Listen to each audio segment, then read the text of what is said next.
Hello and welcome to Watchin Jake. Myself, Jake Storielli, at Talkin Jake. Check out the handles, man. BBD producing his buns off, and we have some bad Yankees news, which is actually baseball news and AL East news, because it seems like Gerrit Cole will be getting Tommy John. What does that mean for the Yankees? What does that mean for the AL East? Is he going to get it? He is. And the Yankees had a big injury bug. Baltimore dealing with it as well. Grayson Rodriguez, also Gunnar Henderson banged up. Kittredge as well. That I think the AL East has potentially shuffled a little bit. So if you hear some pain in our voice, watch out for that. And we can hop around. There's a couple other injuries. Francisco Alvarez. Mets and Yankees are like the most banged out. Yikes. Coming out of spring training so far. And we'll see if there's anything else we need to hit along the way. March Madness is sneaking up. NBA's actually gotten kind of juicy. Tuned into a couple games this weekend. But first, we baseball. And specifically Gerrit Cole. It's one of those, the timing of the injury. And it's weird when we go into off-season mode. We've enjoyed the breaking news stuff. It's some of the most fun we have. The Yankees sign a player. We go live on Talkin Yanks. Joe's is usually in a car somehow. Always driving. Always driving somewhere. And it's awesome. Like people tune in for us. We try to be first with it. It's one of our company things. And it's just live reaction. Like, oh my God, wait, we signed Cody Bellinger, or we traded for Belly. Like it actually happened. Paul Goldschmidt, okay. We thought about this, and what does that mean? And wow, he mashed lefties. Wait, is he good?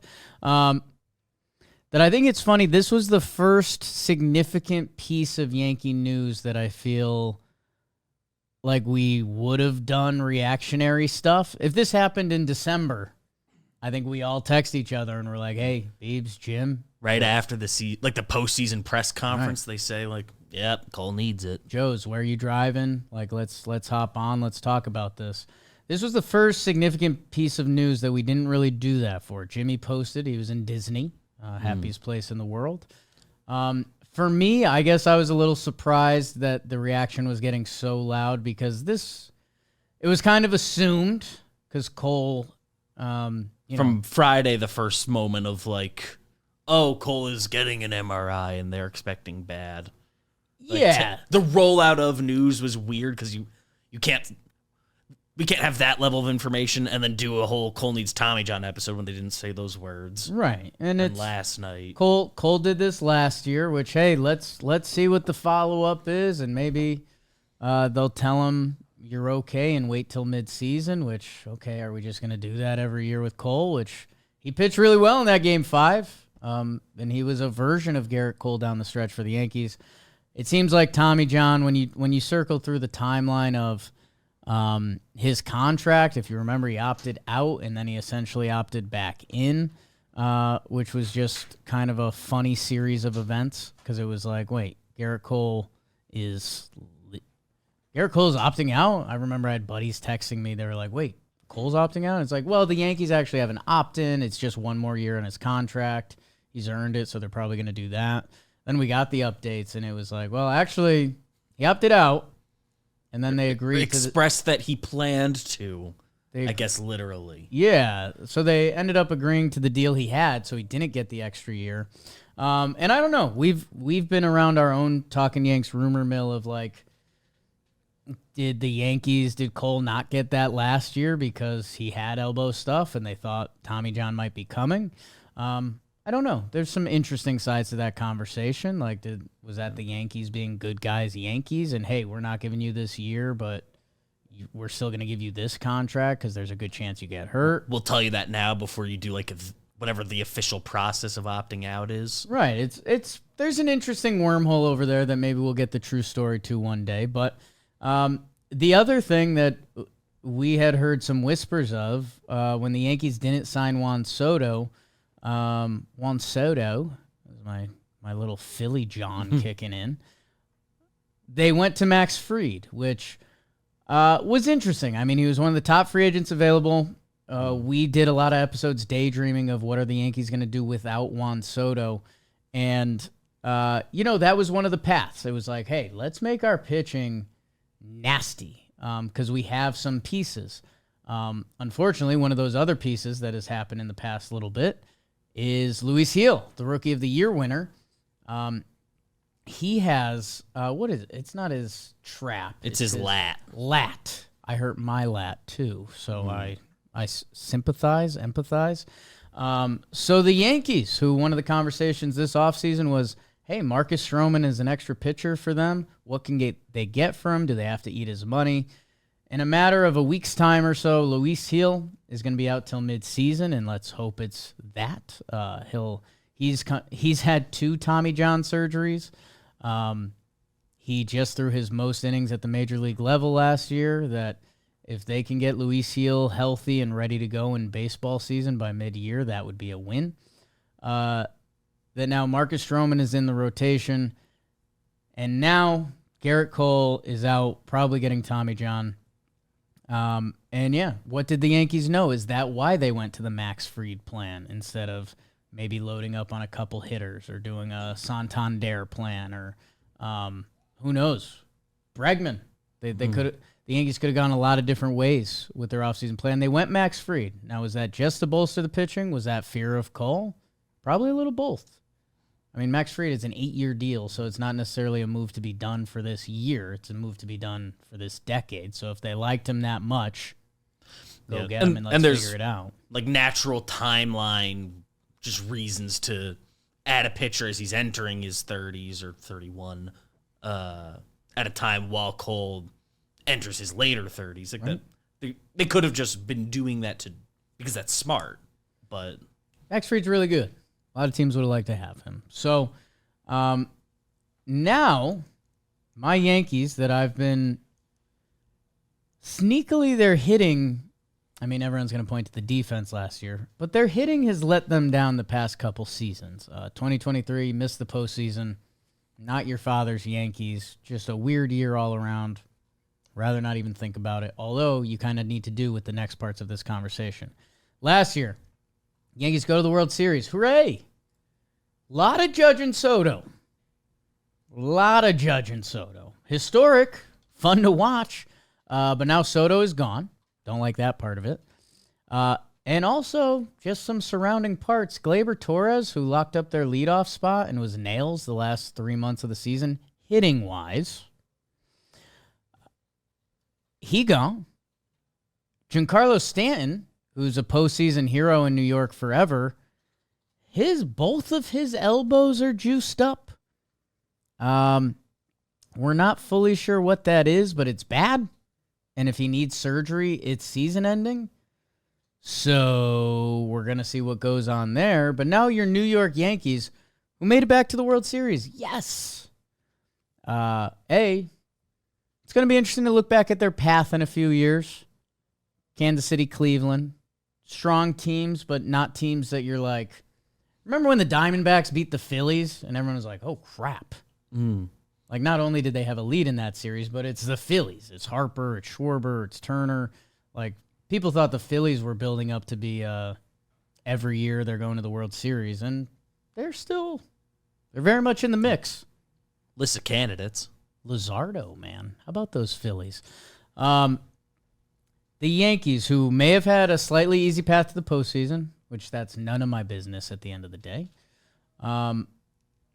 and was built off of 2 guys having historic seasons and then 2 other guys helping that lineup get to a great spot. Now the lineup has a lot of questions. We don't know the leadoff hitter or the 3-hitter. We know Judge will be 2.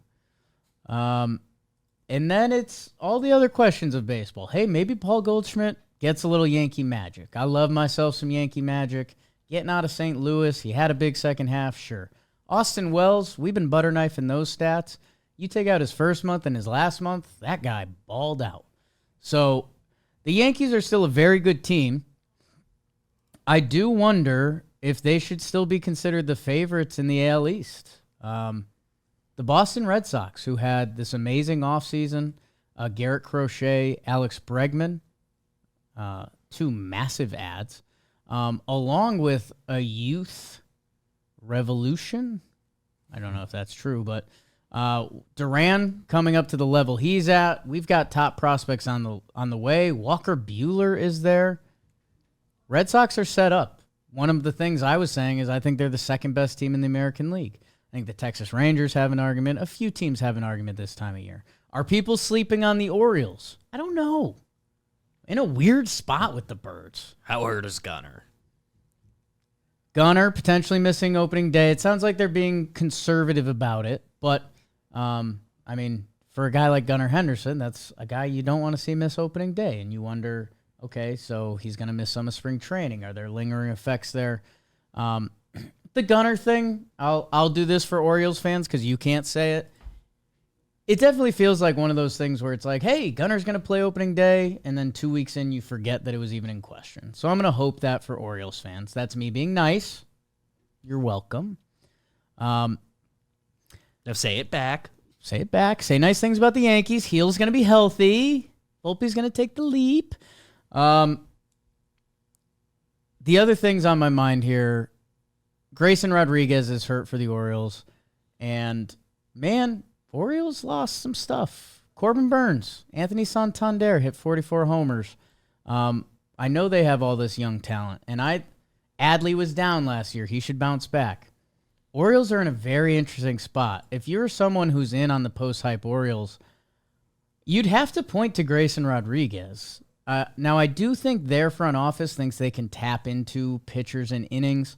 I think they have a massive left field that was part of their game plan. Their approach this offseason, bringing in Morton, Sugano, and some of the pieces they did was kind of give us options to pitch, and we'll figure it out.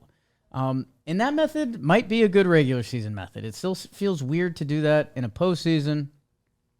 Orioles have a ton of young talent. Hey, maybe Jackson Holliday's a 5-WAR player this year, and that changes things for them. Like they still have a lot of options to push it that I'd have to see what their over-under is, but I think the Orioles should feel better than they did last year with Bautista back, although another weird one for them, Andrew Kittredge, who was a big signing for them. 1 year, $10 million. He's got a left knee arthroscopic surgery. He's going to be out till midseason. So, part of the change around these Orioles was the back end of the bullpen, Cano, Kittredge to Bautista.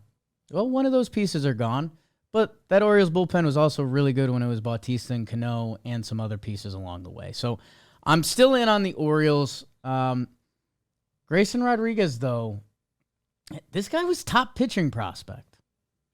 Like, top pitching prospect. Think of some of the names we've talked about. Skeens has taken over the world. Like, Yuri Perez, I think he might have had that title for a little bit. Grayson Rodriguez hasn't been that guy. We've kind of thought it was coming. He's been good. Going to be interesting to see the next updates for him, this injury, and what he's going to do. But the Orioles' outlook hasn't changed. Like, they actually still have depth at starting pitcher between Povich. Remember when he was like knockoff Max Fried last year? And their whole free agency thing that I just talked about, that I think they probably looked at the Dodgers, the Dodgers were 10 pitchers injured and deep. The Texas Rangers, when they won, they sneaky had a ton of starting pitchers hurt. That starting pitcher depth might become more of a thing with these teams because it's tough to bank on those guys just rolling out for 180 every year, except the Phillies do it. So maybe let's figure that out. Back to the AL East. The Tampa Bay Rays are going to be the Rays this year. They got Shane McClanahan back. They got a whole rotation back, essentially, because they had a bunch of Tommy John guys. It's just, are they going to hit a lick? Can they play defense? And they're going to have one of the weirder schedules, including a minor league park. Toronto Blue Jays, they're doing everything they can to keep Vladdy. And they changed the team's outlook. They changed the team's identity. Santander in that lineup should be nice. Bo Bichette should bounce back. Andres Jimenez should play a lot of defense. What does it all look like for Toronto? I don't know. But the Yankees coming back down to earth is really good for the Blue Jays. Chance of survival and keeping Vladdy. The Rays being the Rays. And the Boston Red Sox, man. Sometimes we get too far into the offseason and the team that won the offseason. I guess the example that I've been using is the San Diego Padres. Like, the Padres were very quiet throughout this offseason. And then they got their work done later, and they were going through team ownership and everything. But, the Padres had the Dodgers 2-1, and we're about to do it. The Diamondbacks were getting a lot of love. The Giants were getting a lot of love, and it's, okay, maybe you like their offseason more, but those guys are still there. Tatis didn't ball out last year during the regular season. He did in the postseason. Bogarts didn't ball out last year. Am I saying ball out too much? Because it feels like it. It certainly feels like it. We're going to work on that. Yeah, coming off a tier list recording where that phrase can come up a lot. Came out naughty. Performing well. That's probably what adults say. Something like that. I think it's pretty significant. Luis Gil was a wild card for the Yankees, that them trying to follow up last season or have such a dominant pitching staff that the Yankees are kind of feared, or could they go back to the World Series? Luis Gil was coming off the Rookie of the Year where he looked electric, ran out of steam. Could he build on that? Could he get better? Doesn't seem like there's an opportunity for that. He'll come back midseason. Maybe that is one of those things that could be a blessing. Luis Gil coming off all that usage last year. If this year he only throws 80, 100 innings, maybe that's good for him getting his arm built up. Gerrit Cole, I don't think I can give you that speech. And then with Tommy John, you're probably looking at him full strength at the middle of next year. The Yankees' outlook has maybe changed the most of any team this spring training. And I think Yankee fans should be a little nervous. It's a really tough division. Hey-oh, are you ready to optimize your nutrition this year? Factor has chef-made gourmet meals that make eating well easy. They're dietitian approved, ready to heat and eat in 2 minutes, so you can fuel right and feel great no matter what life throws at you. Factor arrives fresh and fully prepared, perfect for any active, busy lifestyle. 40 options across 8 dietary preferences on the menu to pick each week. So if you're calorie smart, protein plus, or keto friendly, they got you covered. They got smoothies, breakfast, snacks, They got everything. And I think the biggest thing, I said it at the top, it's 2 minutes. It's in the fridge. It's in the microwave. It's out. You're eating. You keep it going. So get started at factormeals.com/factorpodcast and use code FACTORPODCAST to get 50% off your first box plus free shipping. Factor Podcast at factormeals.com/factorpodcast. 50% off, free shipping on your first box. They are really going to bank on Belly and Jazz and obviously Aaron Judge. That, hey, maybe it's a moot point. Maybe the Yankees are good and maybe I'm obnoxious and I'm living too much in fear of the 2023 Yankees. But I had Trevor Plouffe, former Texas Rangers minor leaguer, tell me this morning. He's like, if you're the Yankees, you have to go out and get it like a Sandy, right? No chance. I don't think the Yankees have the prospect capital, and they're currently over the third luxury tax area. That I don't know what my Yankees are going to do. I think they're going to throw Will Warren out there. I think they're going to find out what they have and make a decision by the deadline. I guess that gets me a little scared because in 2023, they had to make a decision to do something at the deadline, and they did nothing, which some people thought was crazy. The silver lining, I don't know if that's the word I'd say, as far as Yankees ads, where it seems like any addition, particularly to the rotation that would make the team fundamentally better, would come with a commitment from ownership to increase spending. That I assume they get some amount of real-life insurance dollars back, which doesn't affect the luxury tax. But if that does that mean that gives them $10 million more to play with as far as real-life dollar implications? That like some level of a real addition can happen, I think, more likely at the deadline than before this season begins. Yeah, I have no idea what their books say or what the directives from way up top would be, but that's what we kind of all I have to hope on at this moment. Fangraphs, Austin Wells lead off. It's interesting to see. There was conversations about bringing in another DH. JD Martinez is out there because if Stan's going to be out for a long time. let's see. I don't know if the Yankees are going to do that. Probably just a rotating DH. And they've got some young guys who they might have an opportunity to play, but the Yankees front office isn't fully open a lot, and they said they've been looking for a right-handed bat.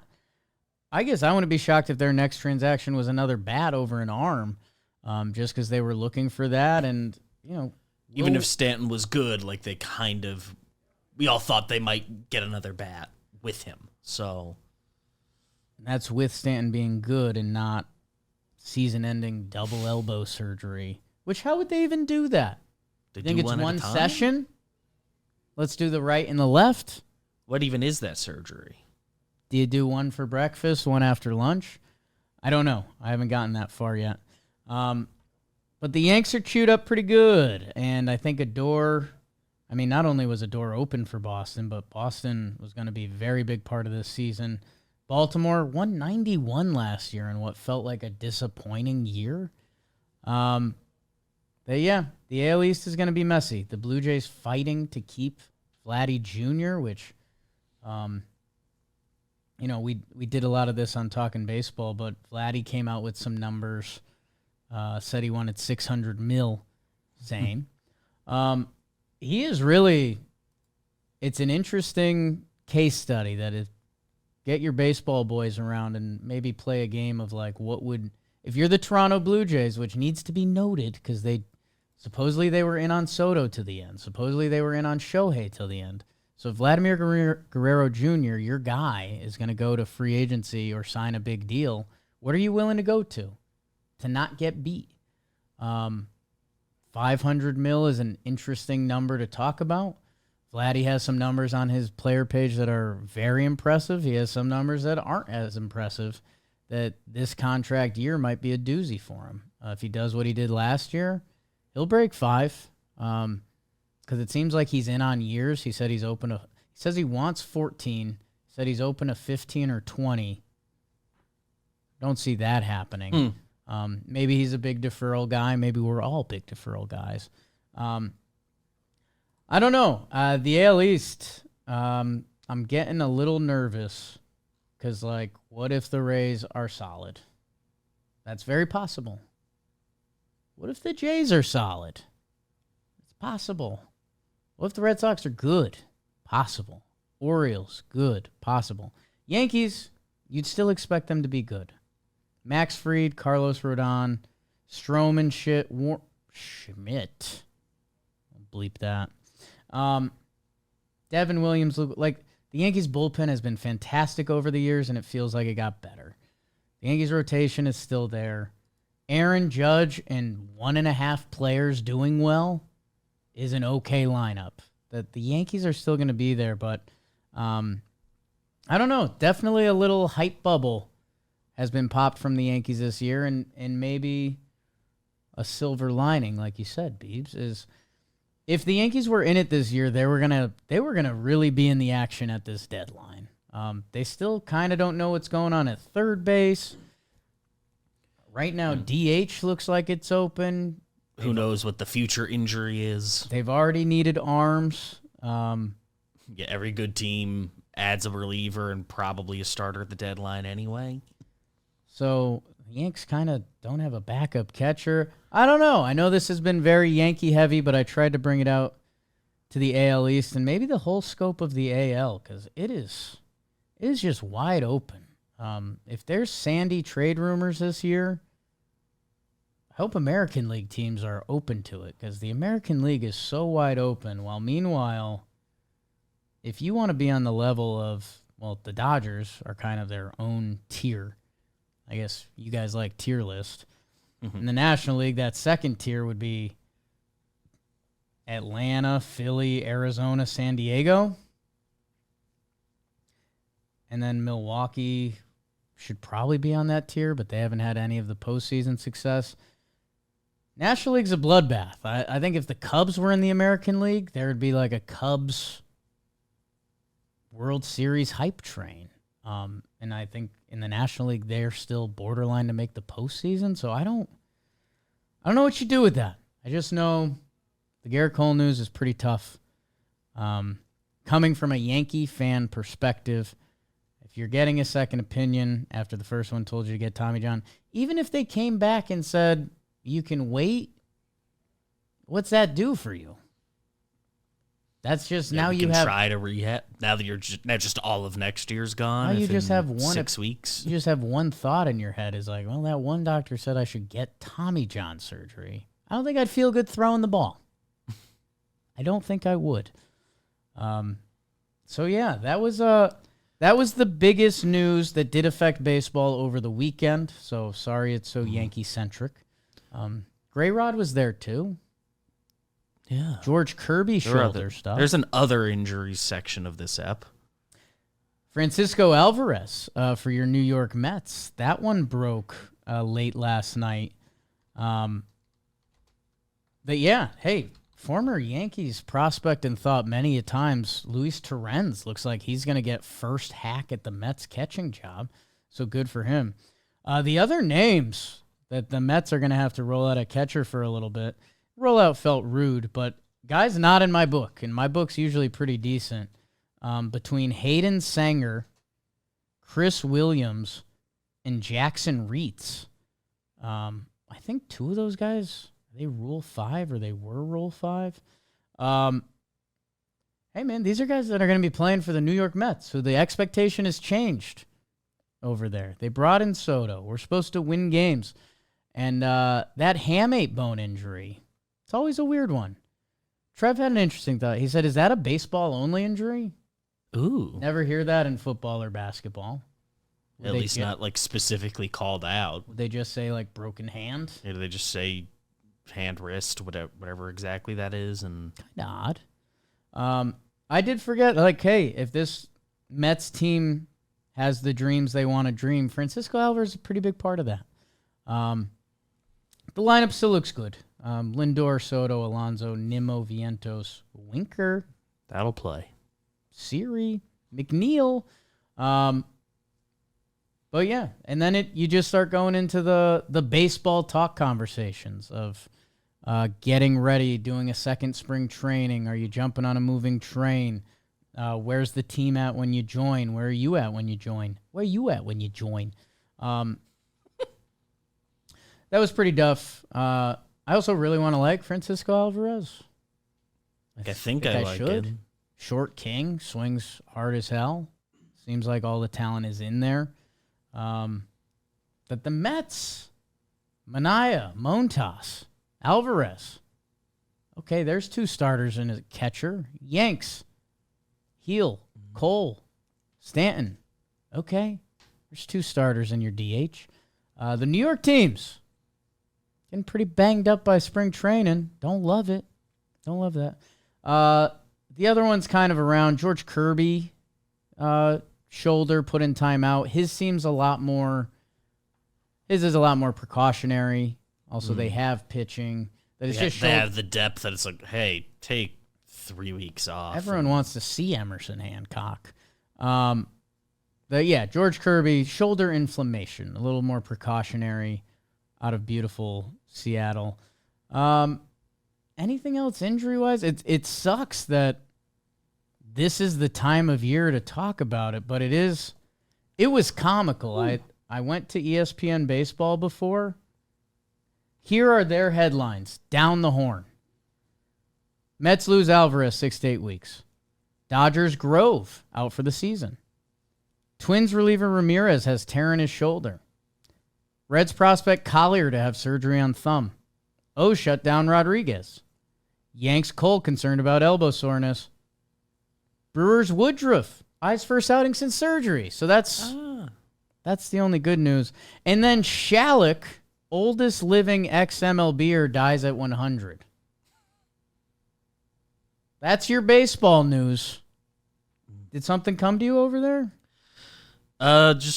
This is like again back to Yankee specific, but 3 homers in the first inning. Austin Wells leadoff homer. Paul Goldschmidt opposite field shot, and Trent Grisham.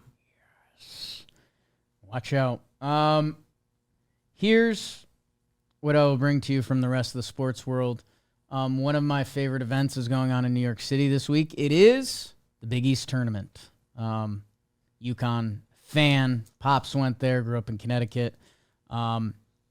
if you get a chance, tune in. The Garden is just electric, with St. John's being very good, regular season champs this year. If you get a chance to tune into those games during the week, check them out. And, I mean, it's just March Madness season. Like, all the conference tournaments are going to be happening to get in on some teams. I will give you my early preview of the early preview, because are we filling out a bracket next Monday? Whoa. Think about that, people. I will give you my way too early. I always get standings and rankings wrong. Teams I like a lot. This one's not a hot take. Michigan State is playing awesome basketball. They're currently ranked 8th, so potential 2 seed, 1 seed there, depending how things wrap up. What's another team I like in the middle area? I'm kind of in on Michigan. I think they're finding something later in the year. They're 17th ranked team. And it all depends on the bracket and how it sorts out. So I'm not going to tell you which of the top 10 teams I like, I suppose. Still holding on to just a little bit of UConn stock, but it's getting ugly there more than it's getting pretty.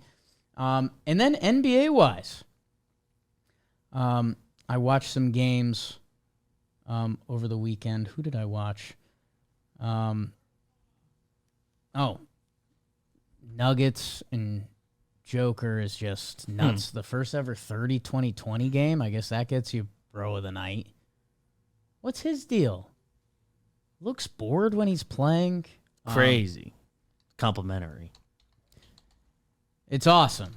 It's awesome. There was Boston and the Lakers played this weekend. I think the NBA product significantly changes after the trade deadline, with teams fully bolstered and kind of knowing which way they're going, fighting for a little bit of standing, and just trying to be like a cohesive team. That I think the NBA product this time of year is exceedingly better.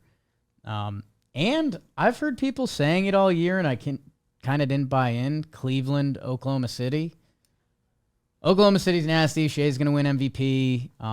They're a bunch of dogs. They're what everyone likes. So deep. Young team that took their lumps, and now it's time to go. I get it. More bought in on them than Cleveland. Still want to see it. Cleveland, a wild NBA stat that maybe I misheard or maybe I didn't, but after last night, I believe they are 49-0. 49-0 when leading after 3 quarters. So the NBA, this league of like get hot or go on a run or oh my God, look how they finish. Some nights the shots go in, sometimes the shots don't. Cleveland's got you. They got you. And they're so deep. It was comical. I was watching them versus the Bucks. Every player that came in for Cleveland was an absolute weapon, or like they do their role and they're good at it.